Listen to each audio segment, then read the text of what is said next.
ഈ വർണ്ണവിവേചനവും ജാതീയ വേർതിരിവും ഒക്കെ മനസ്സിൽ വെച്ചിട്ടാണ് നിങ്ങൾ ഇപ്പോഴും നടക്കുന്നത്. നിങ്ങളുടെ വായിൽ നിന്ന് വരുന്ന വർത്താനം കേട്ടിട്ട് ശരിക്കും പറഞ്ഞു കഴിഞ്ഞാൽ കൂടെ നിൽക്കുന്ന ആരാണേലും ചെകിട്ടത്തിട്ട് രണ്ടെണ്ണം തരാൻ തോന്നും. അത്ര മ്ലേച്ഛമായ വർത്താനാണ് നിങ്ങൾ പറഞ്ഞത്. എന്നിട്ട് നിങ്ങൾ പറയുന്നു ഞാൻ ആരെ പറ്റിയാണ് പറഞ്ഞതെന്നൊന്നും ഞാൻ പറഞ്ഞില്ലല്ലോ, ആരുടെ പേരാണെന്ന് ഞാൻ പറഞ്ഞില്ലല്ലോ, അല്ലെ ഇന്നാരെന്ന് പറഞ്ഞ് ഞാൻ ചൂണ്ടിക്കാണിച്ച് പറഞ്ഞില്ലല്ലോ. നിങ്ങൾ ആരെ പറ്റിയാണ് പറഞ്ഞതെന്നുള്ളത് എല്ലാവർക്കും വ്യക്തമാണ്.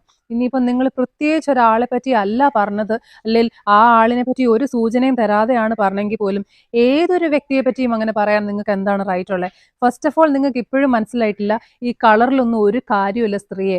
ഈ കളർ കൊണ്ടൊന്നും ഒരു കാര്യവുമില്ല, കഴിവിലാണ് കാര്യം. ഈ സൗന്ദര്യം എന്ന് പറയുന്നത് തൊലിവെളുപ്പിനകത്ത് ഇരിക്കുന്ന ഒരു കാര്യമല്ല.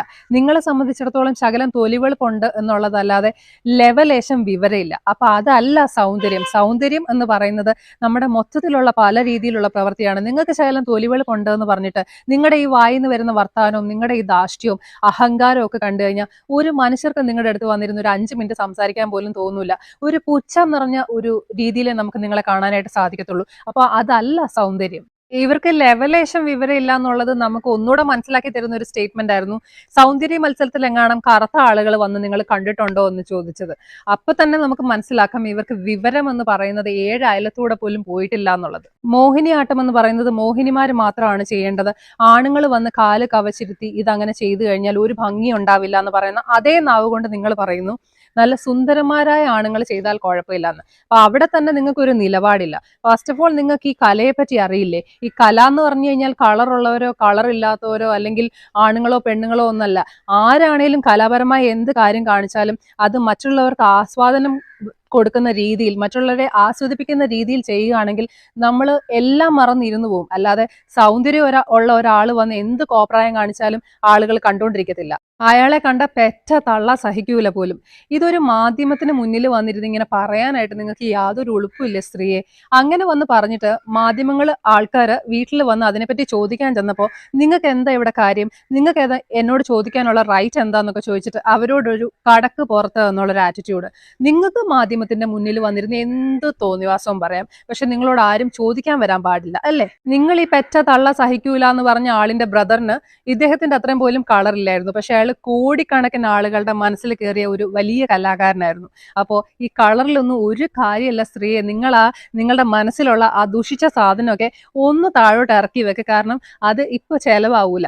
നിങ്ങൾ ഈ വിധികർത്താവായിട്ടൊക്കെ പോയിട്ടുണ്ടെന്ന് പറഞ്ഞു. അപ്പൊ നിങ്ങൾ കളർ നോക്കിയിട്ടാണ് ജഡ്ജ് ചെയ്തിരുന്നതെന്നൊക്കെ പറഞ്ഞ കേട്ടപ്പോൾ എനിക്ക് ഭയങ്കര സങ്കടം തോന്നി. കാരണം എത്രയോ ടാലന്റഡ് ആയിട്ടുള്ള കുട്ടികൾ നിങ്ങളുടെ മുന്നിൽ വന്ന് പെർഫോം ചെയ്തിട്ടുണ്ടാവും. അവർക്കൊക്കെ നിങ്ങൾ ഈ കളർ ബേസിലാണ് മാർക്ക് കൊടുത്തിട്ടുള്ളതെന്ന് അറിഞ്ഞപ്പോൾ ഭയങ്കര സങ്കടം തോന്നി കേട്ടോ. ദൈവമേ, ഇനി ഈ സ്ത്രീയെ ഇത് അറിഞ്ഞിട്ടുള്ള ഒരു മനുഷ്യർ പോലും ഈ സ്ത്രീയെ ഇനി ജഡ്ജ് ചെയ്യാൻ ഒരു പരിപാടിയും ജഡ്ജ് ചെയ്യാൻ വിളിക്കരുത്. അങ്ങനെ വരികയാണെങ്കിൽ, അങ്ങനെ ആരെങ്കിലും വിളിക്കുകയാണെങ്കിൽ ഓഡിയൻസ് പ്രശ്നം ഉണ്ടാക്കി ഇവരെ അവിടെ നിന്ന് ഓടിക്കണം. ഈ കറുത്ത കളറിന് സൗന്ദര്യം ഇല്ല എന്ന് പറയുന്നത് ഞാൻ ആദ്യമായിട്ട് കേൾക്കുകയാണ്. എത്രയോ നല്ല അഴകുള്ള കറുപ്പുള്ള നല്ല കാണാൻ നല്ല കറുത്ത ആളുകളുണ്ട്. അപ്പൊ കറുപ്പിന് അഴകില്ല എന്ന് പറയുന്നത് ഞാൻ ആദ്യമായിട്ട് കേൾക്കുകയാണ്.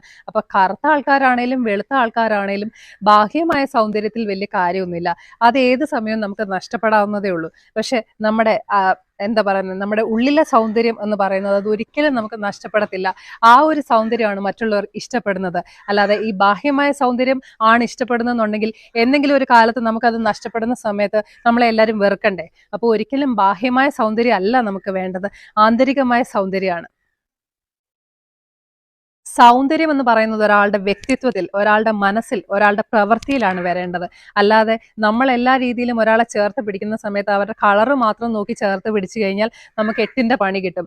നല്ലൊരു വ്യക്തിത്വമുള്ള, നല്ലൊരു പ്രവൃത്തിയുള്ള, നല്ലൊരു മനസ്സുള്ള ഒരാളായിരിക്കണം ഏറ്റവും സൗന്ദര്യം. എല്ലാ രീതിയിലും സൗന്ദര്യമുള്ള ഒരാളെന്ന് പറയുന്നത് അങ്ങനെയുള്ള ആളുകളാണ്, അല്ലാതെ തൊലിവെളുപ്പുള്ള ആളുകളല്ല. ഇനിയെങ്കിലും സ്ത്രീയെ നിങ്ങളത് മനസ്സിലാക്കും.